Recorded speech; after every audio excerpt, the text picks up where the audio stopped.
Mám spať. Oco, keď pozeral toto, to už išiel spať. Ej!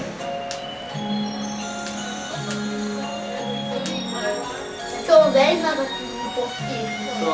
No, to ja by som čakal do noci a pozeral by som film do noci. On pozeral rozprávku a išiel spať. Vracal som sa domov a zrazu policajt. Takže šiatnej by som pozeral. Šľapol som na pedál a už som sa viezol. Prajtoval som ako na sánka. Doľava, doprava.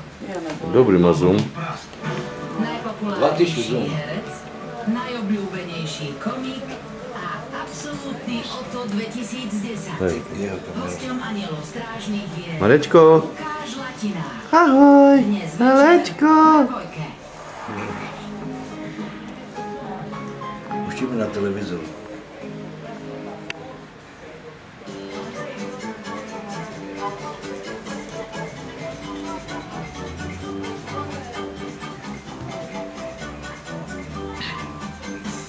Vítajte. Dnes sa budeme rozprávať o vesmíre a o družiciach a všetkých tých možných nebeských telesách, ktoré nás povesujú. A na túto špeciálnu tému som si prizval dnes do štúdia sama. Ahoj. Ahoj. Radku. Čau. A môjho dobrého vedomostného kráľa Maťa. Ahoj. Čau. Je dobre, šetríme. Najmúdrejší z nás, preto lebo ja som sa